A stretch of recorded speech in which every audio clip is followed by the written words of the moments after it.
Good afternoon, everybody. My name is Chris, and I am an alcoholic. It's really great to be here. Thank you so much, Steve, for asking me to come down. You know what's going to be so much fun for me today is about a year and a half ago, my company asked me to move to Colorado to do a piece of business out there, and I had to move away from my home groups and my sponsees and my sponsor and everything, and move to Colorado. And I knew well enough that what I needed to do right away was start plugging into meetings. So many times people will move, and for one reason or another, you're not gonna enjoy the meetings as much, and you can get into trouble. But I knew to start plugging into meetings, and I'm going to this meeting in Boulder, Colorado, and Judy is there. It's her home group. I never met her before. And she was doing her job. Her and Lou were doing their job in Alcoholics Anonymous, and they saw me as somebody that they didn't recognize. She came up and introduced herself to me, and we became really fast friends. I got to know her really well in the 13 months that I was in Colorado, and Judy is what I would call a three-legacy AA. Really well balanced in recovery, really well balanced in unity, and really well balanced in service. And I'm really pleased to be able to do this with her today. Our topic is working with others. One of the most, if not the most important topic in Alcoholics Anonymous. I truly believe that all the steps and everything we do is fitting us to be of service and fitting us to be helpful and useful to other people, especially alcoholics who are still sick and who are still suffering. So really important topic, and I'm so glad that we got an opportunity to share on it. There's a lot of things to think about when you're thinking about working with others, and we're going to be throwing some questions out. We're going to be talking about some things to consider. Some topics that we think are pertinent. Most of the people that come to events like this are usually the people that don't really need it. You know what I mean?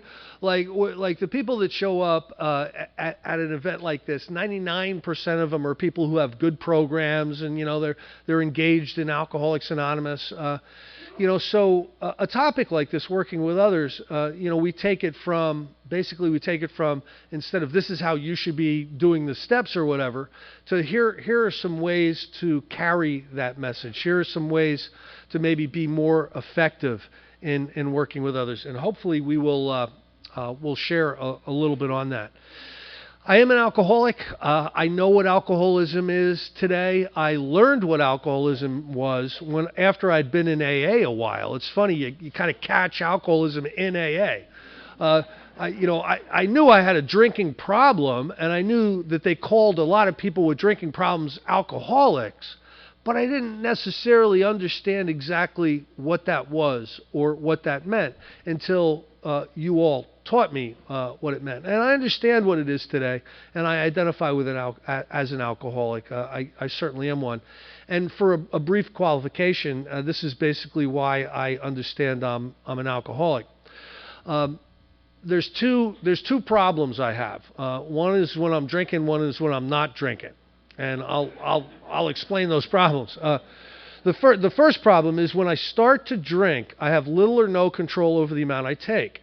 And how it presents with me is the first drink always does one thing. It asks for the second drink.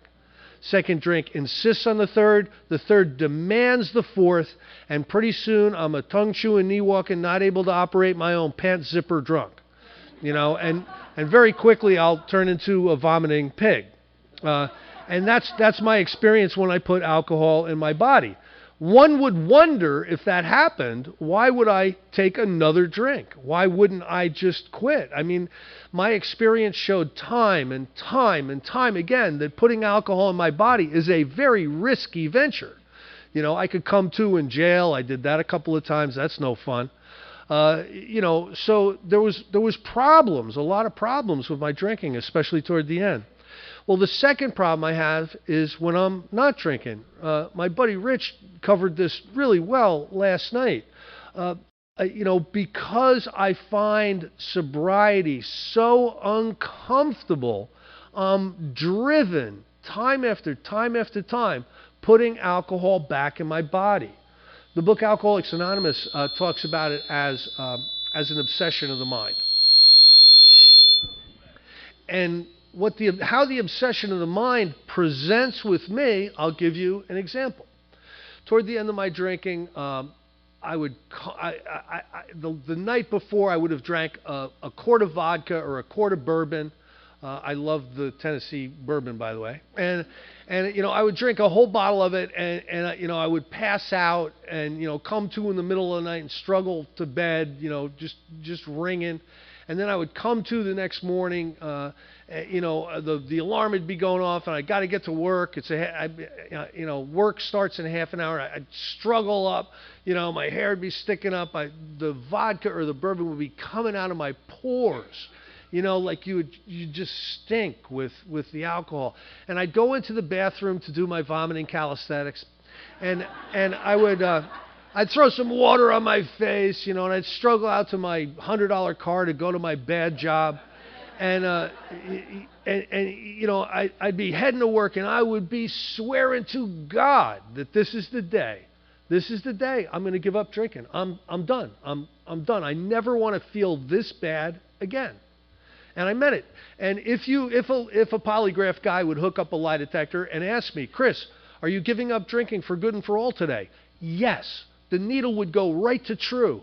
I meant it with every fiber of my being that today is the day. Today's the day. I can't live like this one more day. I'm shattered. I'm sick. I'm shattered. My life is terrible. But what would happen is halfway through the day, I'd get half a sandwich down. I'd rehydrate with a half a gallon of something. And I'd start to feel this much human. And I would start to think about that decision I made that earlier in the day. I'd start thinking, that decision I made earlier about, giving up drinking forever, that seems like an overreaction. I might have to modify that decision a little, forever. And I might have to modify it driving home from work. And I would stop at the liquor store on the way home, and I would start the cycle all over again. Now, what I've learned in Alcoholics Anonymous is I didn't change my mind. That's the insanity of alcoholism. That's the obsession of the mind. I didn't have an adequate mental defense against putting alcohol back in my body. And that's a good chunk of my first step. The other part is there's a dash that our lives had become unmanageable. Well, when I first showed up here, I thought it was all the DUIs. I thought it was the family leaving me, all the bad jobs, having a $100 car. I could paint a big picture of all the unmanageability. Well, again, is it possible that that's not really the alcoholism? That's a result of drinking alcohol. And I started to look at the book Alcoholics Anonymous, and I got involved with some people who were really experienced with recovery. They were awakened spirits, you know what I mean? And they started to tell me a little bit about how they saw unmanageability. And I came to the conclusion that on a good day, without alcohol in me, I'm restless, I'm irritable, and I'm discontented. Anybody else in here ever felt that way? On a normal day, I was prey to misery, depression, anxiety, self-centered fear, guilt, remorse, all of those feelings. I was an emotional basket case. And on a really bad day, it was the hideous four horsemen: terror, frustration, bewilderment, despair, pitiful and incomprehensible demoralization. And that was what my life was like in between the drinks. So I would pick up alcohol, and somewhere between drink 6 and drink 8, there would be a brief window of escape from Chris. You get to that point where you're just drunk enough to go, and then you become the vomiting pig. But it was a short window. But I lived for that window. I had an obsession to get to that window. And my life had become an absolute living hell because of this. And I see this as alcoholism today. Now, working with other people, has anyone ever here started to sponsor somebody and their lives are on fire? They've got the summons for the DUI in their back pocket. They've been thrown out of the house, and they come, you got to help me, you got to help me. You know, okay, well, here's what we're going to do. You know, I qualify them a little bit, and I say, okay, you have alcoholism, and what you're going to need to do is you're going to need to get really consistent with meetings. You're going to have to work the steps with me, and you're going to have to learn how to be of some kind of service. So we'll start tomorrow night. I want you to come over my house tomorrow night. Oh, wow, man, tomorrow? Oh, tomorrow's the night I get my feet scraped. You know, I don't know if I can make it. You know, yeah, you know, and you're looking at him like, are you insane? You're dying. You're a dead man walking, and you're not gonna start working a program because you got to get your feet scraped. I mean, you know, anybody else ever like run into that when you're working with others? They don't get it. They don't get it. Alcoholism does not allow us the dignity of a accurate self-appraisal. It doesn't allow us to understand how much trouble we're really in. So one of the effective ways that I have really worked on developing is to develop the skill to help someone come to the conclusion that they're in a lot of trouble. It's not news a lot of people want to hear. You know what I mean?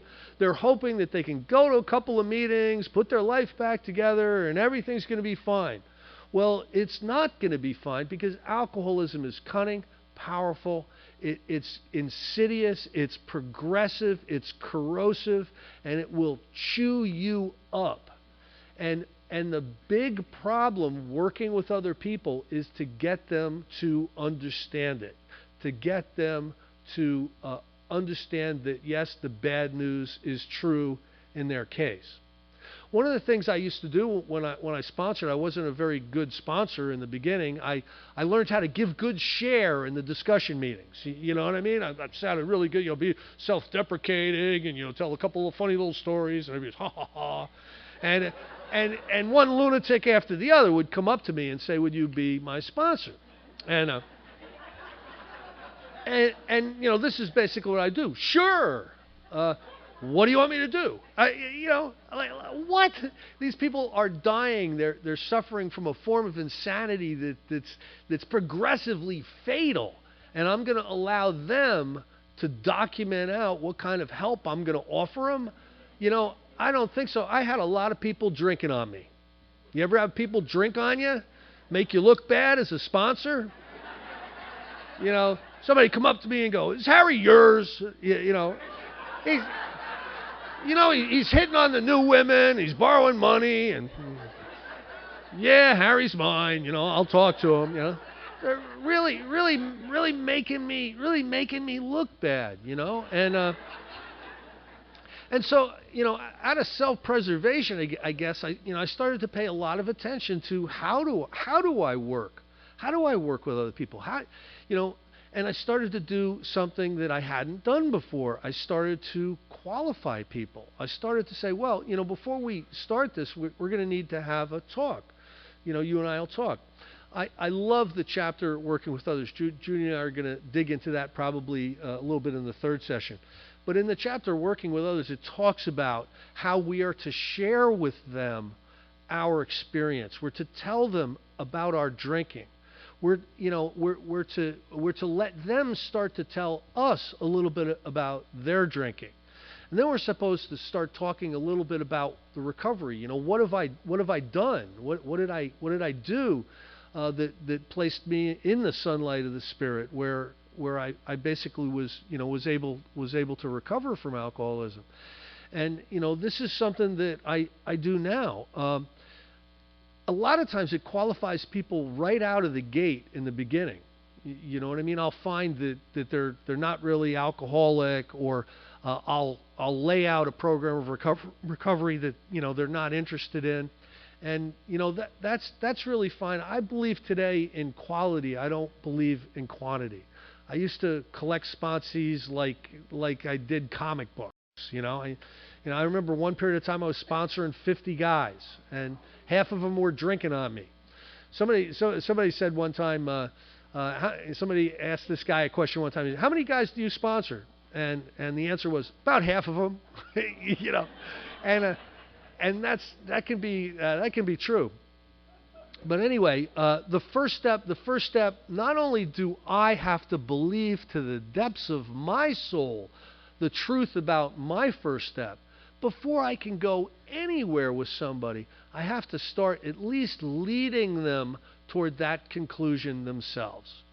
Because what I've found is, somebody that's had a little bit too much to drink at the church social is not going to do a fourth step and a fifth step with me. You know what I mean? You don't go, oh boy, amends? Pay the money back? Where do I sign up? It's not something that an alcoholic is going to want to look at. Spiritual? God? Oh boy. Usually it's like, oh my God, I didn't know it was going to be this bad. But so there's one requirement for membership, in the traditions, but there's a lot of requirements for recovery, and that's what I really need to start paying attention to as a sponsor. So a lot of times I'll bring somebody over, I'll get them to start talking a little bit about their first step, a little bit about their drinking history, because I want to be convinced that they're an alcoholic. I want to be convinced that they're an alcoholic. The book Alcoholics Anonymous says we are not to waste our time on people that don't want to work with us. You know what we're supposed to say to people who won't work with us? Here's my phone number, see you at the meetings, but, I only know one way to do this, and if you want to start engaging in that, I'm there for you. But I'm not going to help you try to manage an unmanageable life. I'm not going to be the drama coach. I did that for a long time. I would get these phone calls from these guys that are in another jackpot, one just like the week before, and they want me to help work them through it. Well, you can save so much time concentrating on the problem. What is the problem? The problem is not the DUI. The problem is not getting thrown out of the house. That's what they're going to think the problem is. The problem is alcoholism, and that actually is a larger problem than what they're even thinking at the time. They just want to get out of the jackpot. So I would say maybe 1 out of 8 people that start with me, get through the steps, get through the amends, and start to work with other people. But those 8 people are such solid AA members, it's unbelievable. They will stick around. I truly believe that you have to put enough into Alcoholics Anonymous to gain enough of the power that we all look for to be able to stay. And if you really are an alcoholic and you're not going to start working a recovery program, you're not going to be of service, you just want to go to meetings, you're going to be cranky. You know what I mean? You are going to be cranky. And life is not going to be treating you right, And again, I God forbid I look bad, So I want to be working with people who will actually work with me. The first step. There's so much material in this book on the first step. There's 60 some pages, like a third of the recovery portion of the book concentrates on the first step, and it's because it's so hard, folks, for us to get it. How much power is powerless? It's not a lot, is it? It's not a handful, right? How about this? You have absolutely no say right now whether alcohol is going to go back in your body. That's what powerless is. But we have a way to get you to some power. Stick with us. Stick with us, and we'll show you how to do this thing. We'll show you how to gain access to a power that can work in you and through you and revolutionize your life if you stick with us. So it is so key to understand your own first step and to be able to engage somebody in theirs. It is so important, and it is difficult. There are some difficult people out there to work with. I think we all understand that. You know, there's there's the drama king or queen. You know, there's the person who plugs in like a mad person for 2 weeks and then you never see them. You know, there's all kinds of people out there, and we have to do this with love, but we have to set the stage for success. We need to be showing them how they have to walk, and that really, I believe, is a responsibility. So that's my first step. I'd like to bring up Judy now.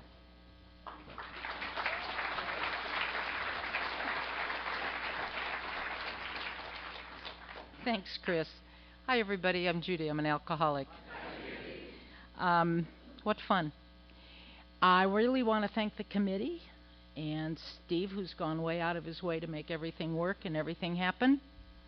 And we'll fix this microphone yet again. No problem. We appreciate you. I keep worrying about this whole section of folks over here. Hi. So it's great to be able to follow Chris. He's fabulous, and he's a friend, and I'm comfortable, and there's people here that have gone way out of their way to be welcoming and inviting. I have some friends here, longtime friends. So it always makes, even though I've never been to Nashville, Tennessee, I feel at home. Thank you for that. So, thank you. So when we talked about this, working with others, we started with a lot of questions. And one of the things that we realized is that you all have questions too. But since I've never been much of a mind reader, although I have often thought I was,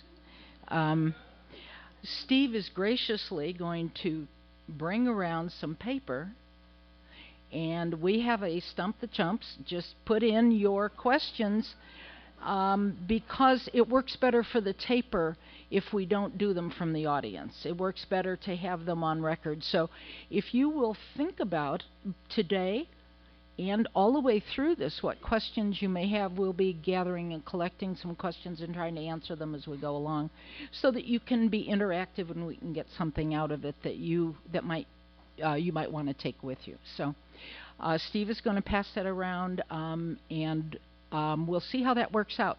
Let us know if it does not. Certainly we'll both be around. I thought I'd tell you a little bit about why I'm in Alcoholics Anonymous. Unlike Chris, I did not know I was an alcoholic when I came here, so I was a long time getting here. Just briefly, when I was a teenager, Judy's plan was to go off and be a surgeon. I was going to go be a surgeon because that was more impressive than being a doctor, and I was going to go from there, and because I was also a bit of a musician and I could play those big 3 manual organs and pianos, I was going to go off to Africa, compose music, and save the world. You can tell I went to Catholic school. But I had what we call, like somebody said, I had your basic alcoholic delusions of exactly what I could be, how I was going to be it, and then, not too many years later, when I was dropping out of college, expecting a child I was going to have to give away, and restarting life as a retail clerk at some department store sometime in the near future. All those dreams seemed far away, and I didn't know what had happened or what had interfered or how that had happened. I'm going to spare you a lot of the drunkalogue, but you know what happened in between. Somewhere I walked into a bar. A rabbit walked into a bar, right? I served on Grapevine. So a rabbit walked into a bar, and there I was. And I'm a bar drinker. The first time I walked into a bar with my slinky red dress on, young, under the age limit, of course. Music's playing, men are there. Everything that I ever needed seemed to be right there in front of me. And I found my drink, and I found my place, and I found my purpose. However deluded I was, it substituted for other dreams. And I stayed there, and I stayed there way past closing time. So it was years later when I wandered back into life, and I was, as people have said, bereft, disappointed, disillusioned, disconnected, and alcoholic, and not knowing what to do about it, except that by the time I got to you, I was also the parent of 4 little kids, divorced, on poverty, getting food stamps, and unable to work. So it's kind of, there was a little difference between my dreams and my reality. I didn't even know my house was dirty for a couple of years. And so that is the result. We talk about that's not what makes me an alcoholic, but it is evidence of something perhaps being wrong. And I missed all of that. I missed the evidence of anything being wrong, so I got here with no desire to stop drinking. I never got up in the morning and said, boy, I wish I didn't have to take a drink. I was waiting for the next opportunity to get to the bar. It wasn't until I had been here for a year trying to change my life without stopping drinking that somebody came to a meeting and said something really powerful to me. I came to AA as a result of a close relative inviting me. And I stayed, but I stayed with a sense that I am a person who has a problem when they drink. So first step was not even in the picture. I have a problem when I drink, and I was trying to get a hold of my life, and I came to you, and I stayed, and I drank for about a year. And one of our local hero to me came to a meeting one night. I'm sure he was doing a missionary call. We're at the club where I had found everything I'd found in a bar, right? It was kind of my sober bar. Men, music, parties, baseball games, and you name it, we were doing it. We were dancing, we were having fun in sobriety. Except I wasn't sober, but we were having fun. And one time Bob came to this meeting, didn't know who Bob was, and he said in kind of a stern way, well, you know, if you're here because you're an Al-Anon, you're an overeater, a gambler, we welcome you because this is an open meeting of Alcoholics Anonymous. But I must tell you that what we do here is we stop drinking. You may stay for inspiration or hope because that's what we give many of the programs around the world. But what we do here is we find a spiritual way of living that allows us to live a sober life in freedom and in comfort. And I said to myself, we do? We stop drinking here? It had never occurred to me going to a meeting a night. I don't think I'd ever heard them read how it works, and I think they read it every night. So delusion is my best friend. I get that. I began the process of trying to get sober, and in all honesty, I have to tell you, I got sober an inch at a time. I stopped drinking. I fell in love. I stayed stopped. We got married. I started crying. I kept crying. I kept crying. And somewhere along the line, I was invited to a big book study, which in Colorado meant you met at 6 o'clock in the morning and somebody walked you through the book sentence by sentence, word by word, conversation by conversation. And I was several years sober. And for the first time, I began to know what alcoholism was. And I had to question, am I an alcoholic? And I came out of that about a year later. Oh, well, the way we got there was we were invited. It was at 6 o'clock in the morning, an hour from our house. And I said, I have to be at work at 7:30. I can't possibly make that. And the fellow who was hosting that, facilitating it, said, no problem. These folks are so eager for sobriety that we'll move it up to 6 for you. We'll move it up a half an hour. It was scheduled for 6:30. We'll move it up a half an hour just so you can be there. A year later or so, when that big book study ended, I was a member of Alcoholics Anonymous. So I would tell you today, not all who come are members. But when I left that big book study, I was a member of Alcoholics Anonymous. I knew what I had. I knew what I was afflicted with. And I understood the program of recovery. And I also was given the responsibility of doing the same with other people for the rest of my life. And I was taught that all God wants is all you got. It's a simple program, really. All God wants is all you've got. And so my sobriety date is August 17th of 1982. And I took a long time to get to a place where I understood what I was doing here, why I was here, and what I had. So for me, the problem for some of you who fade out as you stay, I'm just in the opposite direction. I feel like the sun coming up. You know, the longer I stay here, the more seriously I take this disease. The longer I stay here, the more seriously I take my responsibility. The longer I stay here, the more fun I have, too. I'm an active sponsor with an active sponsee list. I have a sponsor of my own. I have always been actively sponsored. And I believe this is one of the most powerful things that we do, not just because it really works for me, by the way. I'm a pretty sick puppy without sponsees.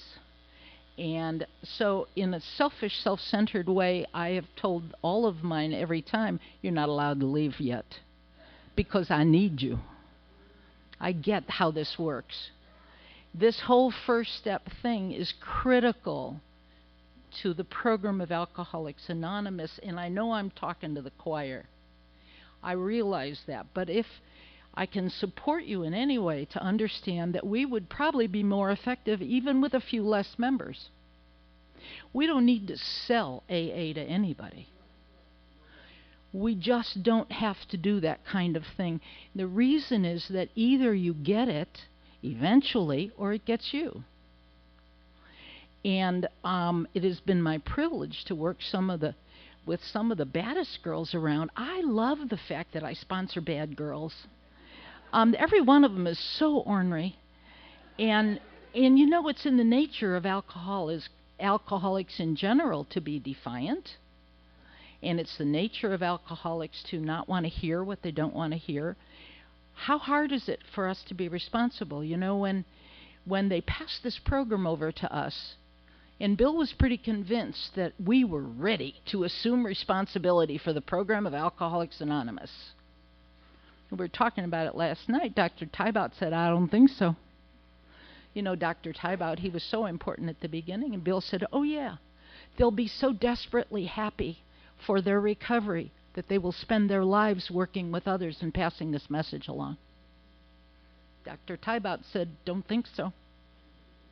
So the question, even still today, is, am I willing to pick up that responsibility that is mine, that was given to me, that was passed on by others? We have people in this audience who have vast experience with sponsorship. I would not even attempt to think that I know something that all of you may already know.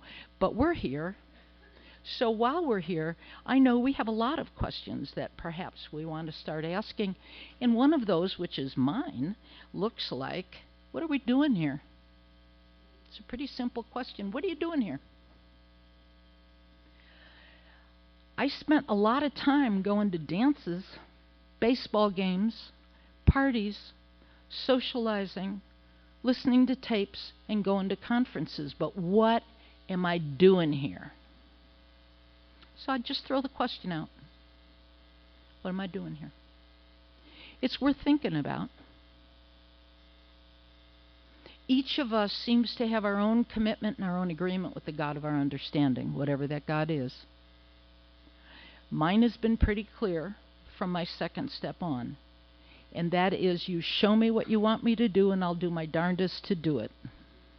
Period. It's that simple. Same as I didn't question my alcoholism when I got here, I don't question it today. I don't ask, do I want to have a decision to drink or not to drink? I'm here. You're stuck with me as long as God sees fit to use me. But the point of that is that while I'm here, what am I doing with the time I've got? And I was given this beautiful gift from you. You have made me the person I am today. That's really clear to me. I'm a compilation of a whole lot of people. I'm part of my friends. I'm part of Chris's life, Tom's life, Lou, my husband, in the back. I'm not just me. I'm a part of all of you, that energy that carries alcoholism and its recovery into the homes and lives of others. And we share that. That's why I'm so excited to hear all of our speakers. I thought, by the way, that last night was so fabulous. What a kickoff we got to have. Don't you agree?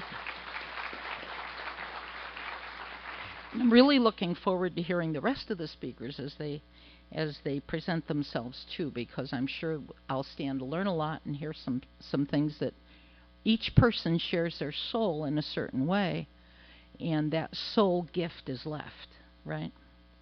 So some of the questions we'd like to talk about, we talked some about the first step.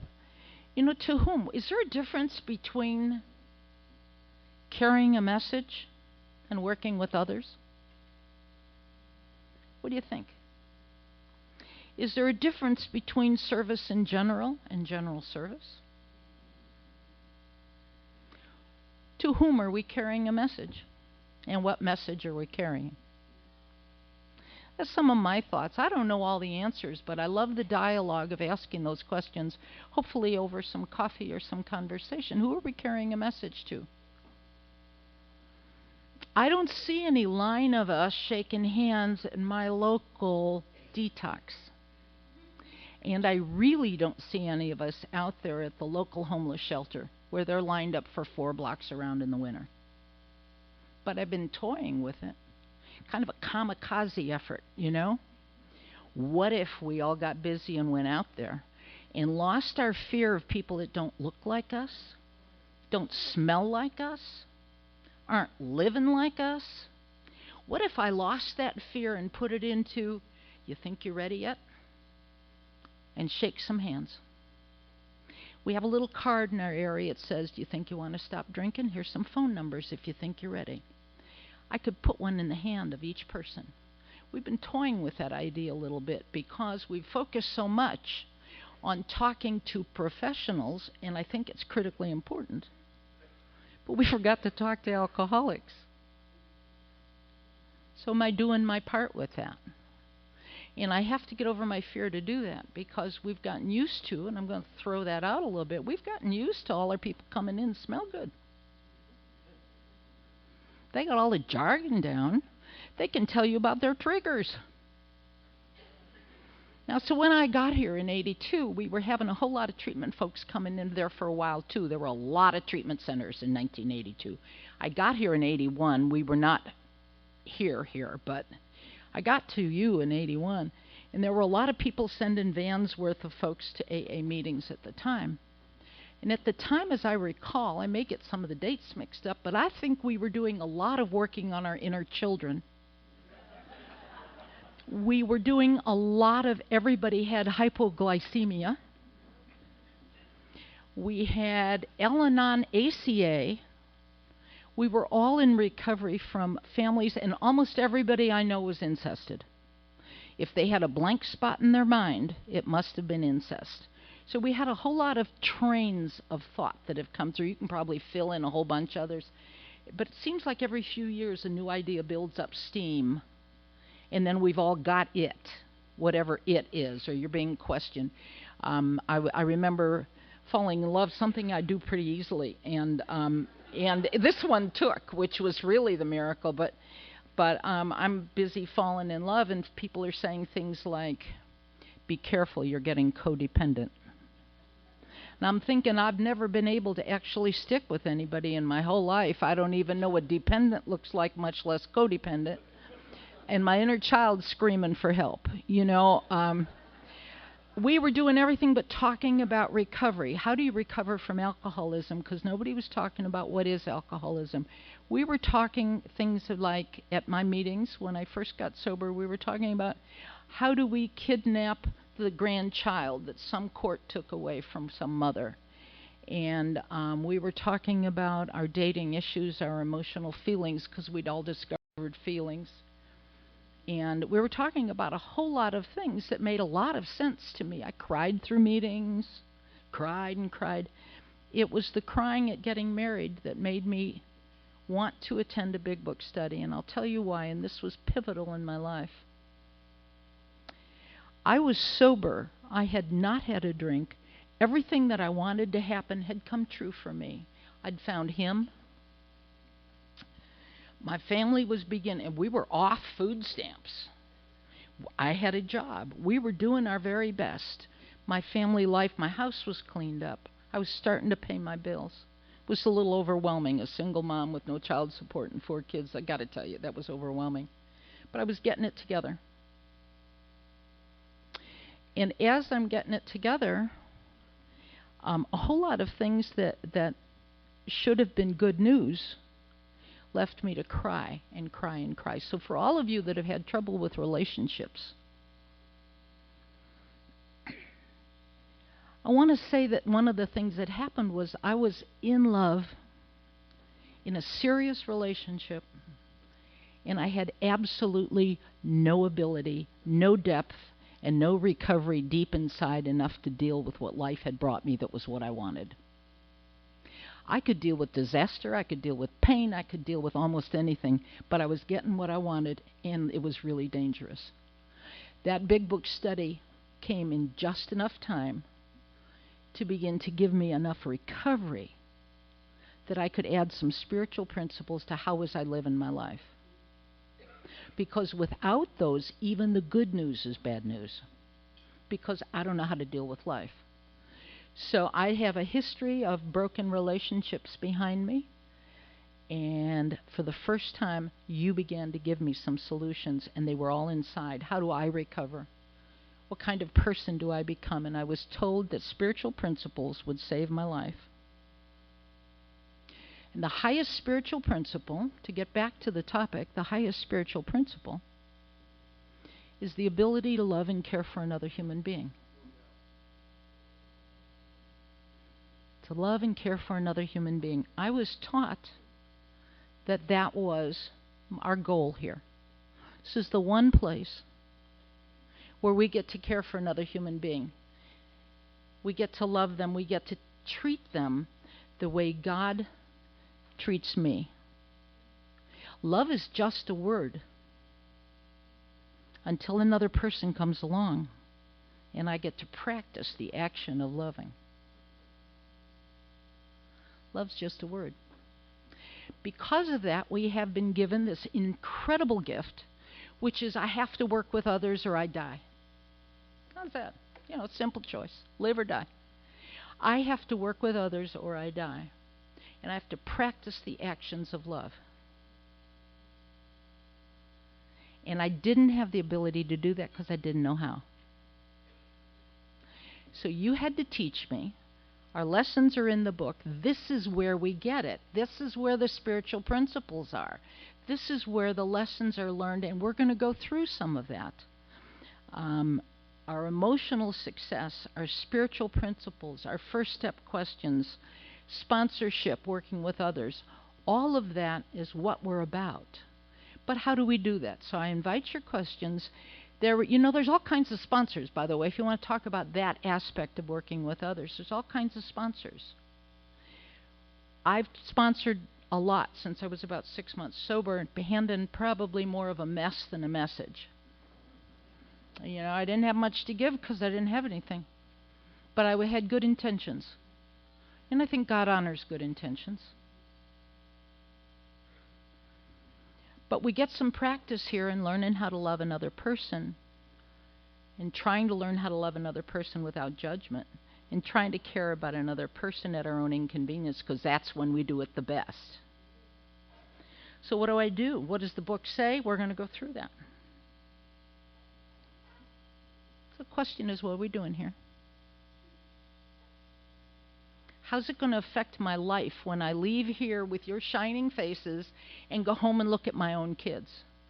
Lou and I just came back from a trip with two 16-year-old grandsons. Two 16-year-old grandsons, and we took them on a trip with a deliberate attempt to be one-to-one with people we care about while we can reach them before they go off to do that thing that's going to happen here pretty shortly, like grow up. And we spent 2 weeks' time with them, and within 2 weeks' time, I'm thinking, I know all their flaws. Boy, that one's kind of boring. That one's not curious. So where do we get our spiritual principles? Up close and personal. How do we find enough of God's love in us to give it to another person, to transcend ourselves? Because on my own, I'm small. I'm small. My mind is small. I'm stingy. I don't want to give more than I have to on my own. So I have to have that source of power so that I can be bigger and more than Judy ever is on her own, the way I was built. Because I can't go into a relationship if I'm the only one in it, right? And when I'm thinking about me, there's nobody else home but me.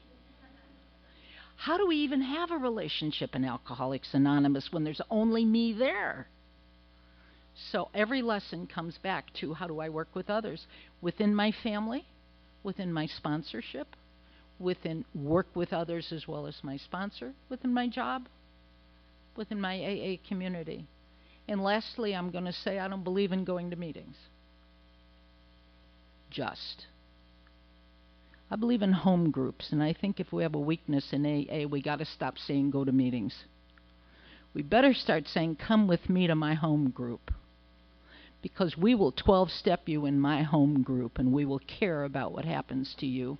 We will keep in touch with you, and we will notice if you're not there. I think it's important that home group begins to carry some weight, and we stop inviting people to drive themselves to a meeting. Any meeting. I have lots of opinions just about like that. So I thank you. I'm going to bring Chris up to wrap up some of this and carry on. Thank you, Chris.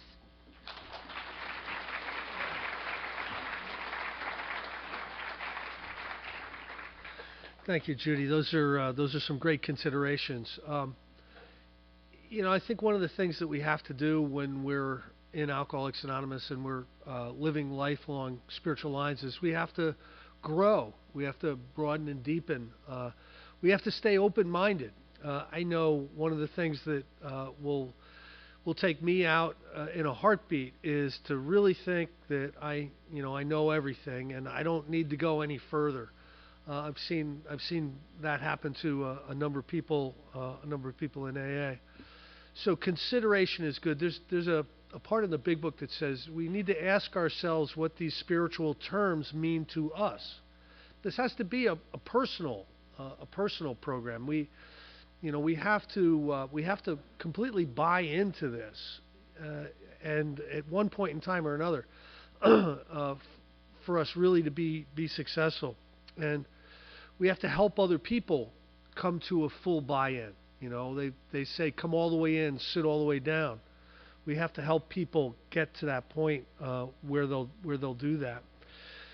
One of the things I really love about the book Alcoholics Anonymous, I've been through it so many times, but every single time I go through it, something else jumps out at me. And what jumped out at me my last pass through the book, and many people probably got this the first time they read it. I really got it the last time I went through the book, which could have been the 478th time I went through. But it dawned on me there were so many areas where it tells me I need to be useful. Useful kept popping up. I need to be useful. God fits me to be useful. Working with others, I need to be useful. I think they really got it back in the day. You know what Alcoholics Anonymous looked like in the first 10 years? Monday night, you'd have a meeting where everybody'd get together and everybody'd talk. And mainly they'd talk about their prospects or their proteges or, where are they going and who are they talking with to try to carry the message.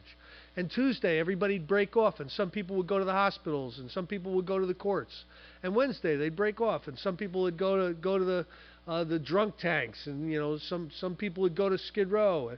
And they were about the business of going out and trying to find people who were ready for this thing. And that's really what Alcoholics Anonymous was. Somewhere along the line, it became about meetings. AA used to be a program of recovery with a support fellowship.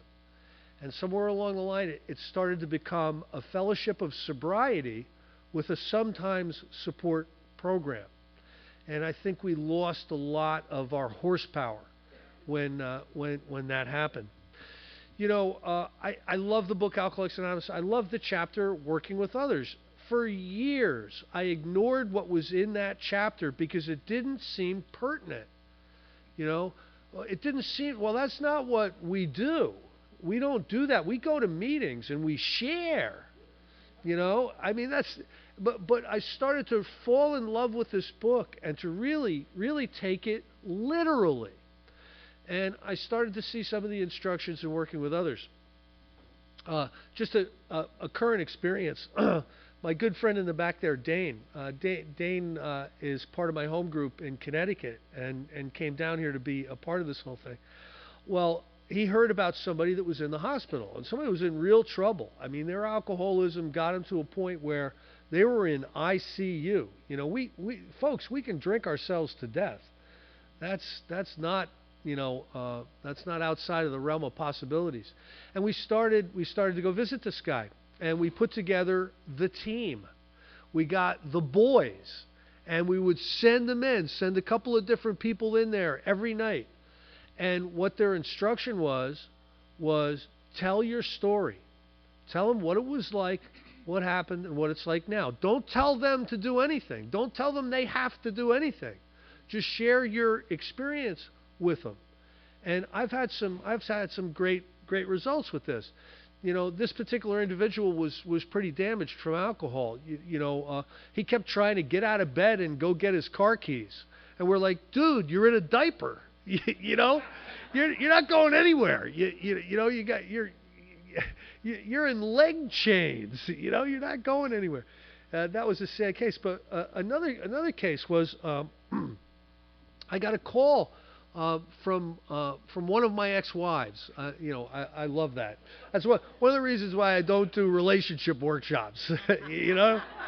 Chris, would you do a relationship workshop? What to do, on what not to do?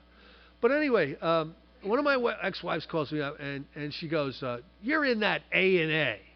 Well, can you go help my brother? He's in the hospital." And sure enough, this guy had drank himself into the hospital, drank himself into a bit of congestive heart failure, blew up like the Michelin Man, and he's all strapped in the bed. And I go up there to visit him, and I did the same thing. I put together the team. And we started to do it Dr. Bob style, you know what I mean? And, one person after the other. Like on the fourth day, he calls me up. He goes, "Okay, stop sending these guys, please. I'm in, okay, I'm in." And a couple weeks later, he was the coffee maker in our home group. These old ideas that are in the book Alcoholics Anonymous, the things that they did worked, folks. They put stuff in the book that actually works. And we don't do enough wet drunk work. We leave that to the treatment centers. We leave that to the detoxes a lot of times. And we do favor hospitalization for the befogged. You can die going through withdrawals from alcohol. So we need to be very careful about that. But there's really more work to do out there. There's sick and suffering alcoholics all over the place. But where I found the most sick and suffering alcoholics, guess where I've found them? AA. Yeah. People that don't understand or are not motivated enough to work a program, and they languish, sitting in the back, not being held accountable to a recovery program, and they just get sicker and sicker and sicker until they're gone. And you know, I think it's what is my responsibility? You know, what am I here for? You know, I truly believe in our statement of responsibility, that the hand of AA absolutely has to be there. And one of the things, again, I'm gonna talk about again, is we need to be able to effectively communicate what alcoholism is and help somebody come to their own conclusion. I was so wrong about alcoholism. I was so wrong about what it really is. You know, it says in the book Alcoholics Anonymous, selfishness and self-centeredness is the root of my troubles, and resentment kills more alcoholics than anything else. And there's all this terminology basically about my spiritual condition. There's not a whole lot about my drinking in the book Alcoholics Anonymous. There's a whole lot about the maintenance of my spiritual condition and how alcoholism affects people. And you know, I've started to truly understand what alcoholism is, and it's ruthless. I want to tell a story where I was going through some inventory and I was talking with one of my sponsors, and I thought of this incident.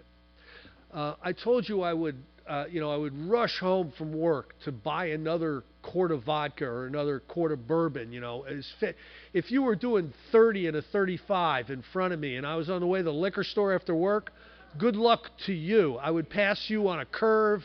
It didn't matter. I needed to get to that liquor store, and I would pull up to the liquor store in my $100 car, and I had my 20. I always had my 20. You know, I had my 20 in my pocket.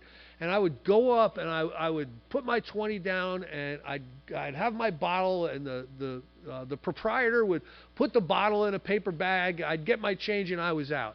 And as I was going out to my car with the bottle, I started to feel a little more comfortable. And when I got home and I cracked the top, it would be like this. I'd be pouring the bourbon or the vodka on ice, and I would start to just feel like, you know, I can relax now. I mean, and you know, I so needed that. Well, one day I go into the liquor store and I grab my bottle and I got my 20, and I get up to the cash register, and the guy's talking to some lady, and she's going, "Do you know what kind of wine goes with tilapia?" And I'm like, "What? You know, I'm what?" And he goes, "Well, it's this marvelous Chablis, you know," and he's walking her around showing her bottles. I'm like, hey, vodka buyer here, vodka buyer. You know, give that lady a bottle of Gallo and get her the hell out of here, will you? I got a problem. I'm sober. You hook me up. You know, now, folks, think about that. You know, what's really the problem? The problem is the guy behind the tilapia lady. You know, that's my alcoholism. That's my selfishness. That's my self-centeredness. You know, I have never seen selfishness more in view than when I'm working with a newcomer. You know, it's just unbelievable. You know, how they're living in this world of self, where everything, they judge everything on its impact to them. You know what I mean? You know, my parents are throwing me out just because I burnt the house down. You know, it's like they're supposed to throw you out if you're burning the house down. You know, it's like they don't get it. And to a degree, there's got to be a lot of love behind this. You know, how can you put up with it? And you know what? You need to have had a spiritual awakening as the result of the steps to really be able to work with people that selfish. You know what I mean? You have to be able to deal with it. But helping somebody in a loving way recognize how much trouble they're in and what a horse's ass they actually are. Is with love, you know, you have to is, you know, it becomes kind of a skill set, you know. I remember the first time I ever called up my sponsor. You know, the 100-pound phone, will you be my sponsor? And then, talk to him for 3 or 4 weeks, And I remember I got into some real trouble. And I remember calling up my sponsor, and saying, Phil, this girl that I used to date, she sent a bunch of guys to beat me up, and, I got this letter, is like fleeing to avoid prosecution, I'm in all this trouble, all these, what am I going to do? And like a good sponsor, he goes, you gotta love the sponsor. He goes, I want to see you at the meeting tonight. I'm like, do you want me to go over this slower? Like that's not a solution to my problem. What don't you get? He got it. He understood what the real problem was. The real problem was the alcoholism. That created all the other problems. And he didn't want me working on all those other problems and not working on the real problem. That's what's really, really wonderful about good sponsors. They're able to cut away all the drama and understand exactly what's going on. And Phil was beautiful. He was my first sponsor. He was not what I would describe as, a big book proponent, with that type of recovery. There wasn't any of those in New Jersey in the 80s. They would tell you that you gotta share. But he got two things. He got that I needed to be consistent with meetings, and I needed to get out of this toxic selfishness. And he would give me exercises. He would give me things to do. Like, I want you to go get the cups for tonight's meeting. I'm like, cups? Why can't somebody else get the cups? Like, why me? Typical alcoholic. I remember one time he said, the treatment center down the street, we're putting on a big party, and I need you behind the grill. And I remember, I'm like, I knew to say yes to this guy. This guy, I recognized somewhere deep inside he was saving my life. So I wouldn't say no to him. But I remember he brought me to this park, and he had me cooking shellfish on a grill for about 3 hours. The smoke, I smelled like a crustacean, it's in my eyes, I stink. And I'm looking, people are playing softball, and they're swimming in the pool. And I'm like, what about Phil?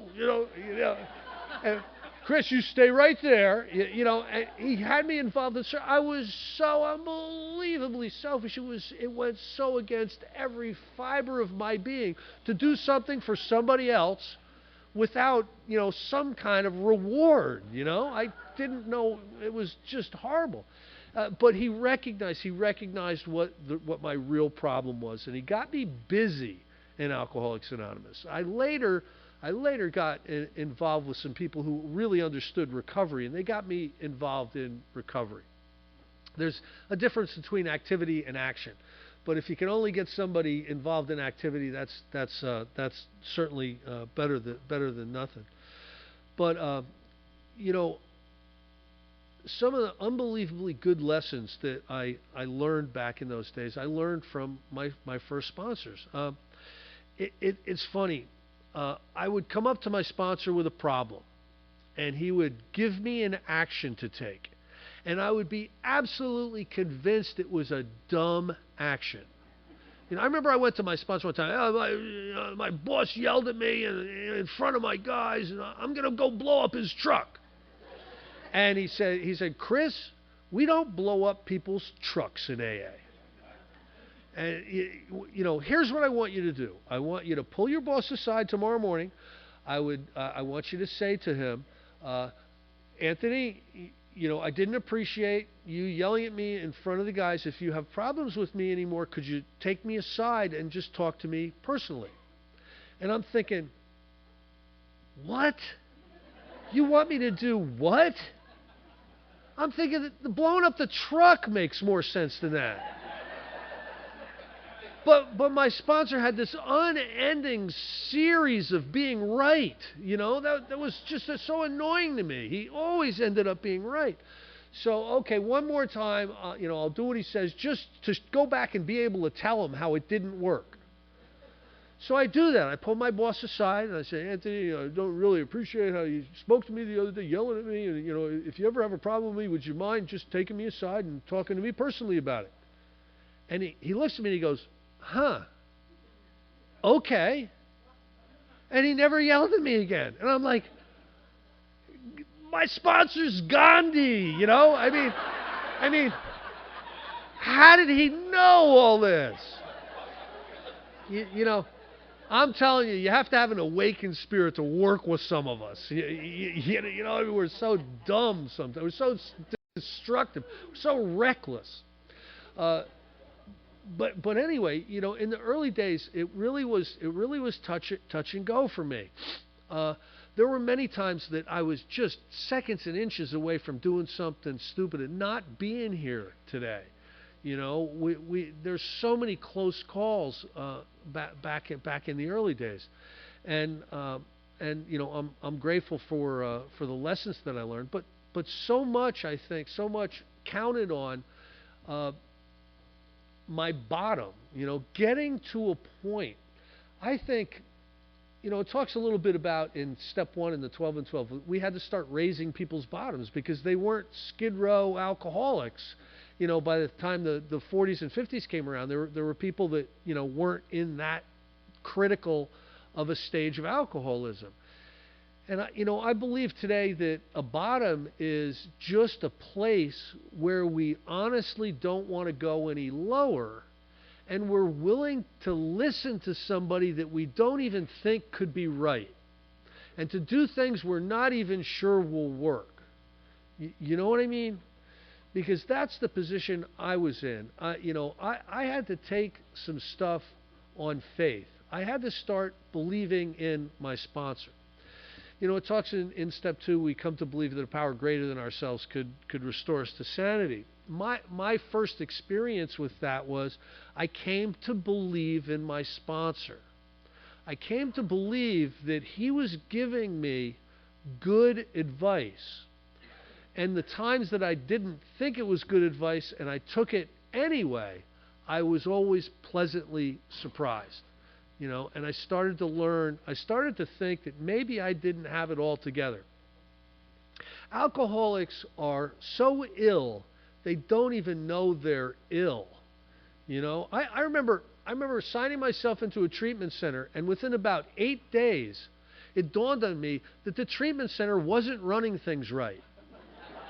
Aren't we beautiful? Aren't we beautiful? We'll show up at the detox. Oh, help me. And they get some Librium in you, and you guys are ripping me off. We leave without paying the bill, and then we're back. 6 days later, help me. It's awful. But what I did in this treatment center, was I saw that the phone policy was wrong, the food was substandard. And I'm going to get everybody together, and we're going to unionize. You know what I mean? There's power in numbers. So I started gathering the troops to follow me. I got a hospital bracelet on. I'm in a lunatic asylum. I've been locked up to protect myself and the people around me. And you follow me. I'm living at home with Mom. I mean, that's how sick we can be sometimes. So, how I got through those early days, I don't know, but it's given me a lot of compassion. It's given me a lot of compassion for working with others. Some of the stuff that you get from having a spiritual awakening as the result of the 12 steps is you gain compassion, you gain perspective. And you start to believe that other people are important too. That was a surprise to me. Other people were important. But you start to gain a little bit of perspective. And so I believe that I need to fully embrace my step 1. I need to help someone get to their step 1. But I am the most effective working with other people if I've actually gone through the steps, if I'm actually a home group member, if I actually engage in service myself. One of the things that alcoholics can spot, because it's a survival mechanism, is they can spot somebody when they're not authentic. They can spot somebody who's not sincere a mile away. It's a survival. You can't survive out there like we did without being able to read people. So asking somebody to do something that I do myself means a lot more. If they know I'm doing it myself, it's going to mean a lot more to them than if I'm just giving them advice. If I'm just saying, oh, go do this, go do that. Well, do you do it? No, but I think it'll be good for you. I mean, it's much more effective to be showing them the way. We can educate them and we can tell them, but the best thing to do, like Rich was saying the other night, is we need to show them. We need to show them what sobriety looks like. Another thing I think we need to do. We need to be closing. Oh, we got to close. Okay. I'll close with this. Another thing I think we need to do is we need to be talking to some of the professionals. We need to be talking to the people who engage with us on a near daily basis, so that we can be more effective.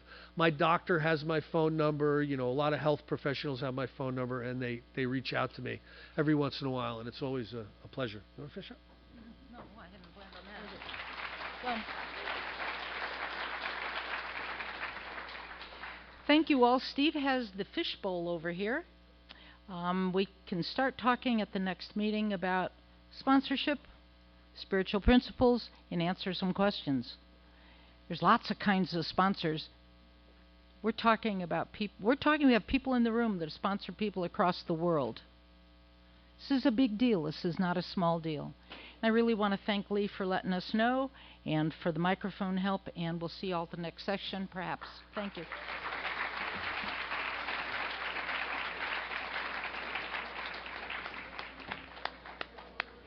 Thank you, everybody. We're going to close this meeting in the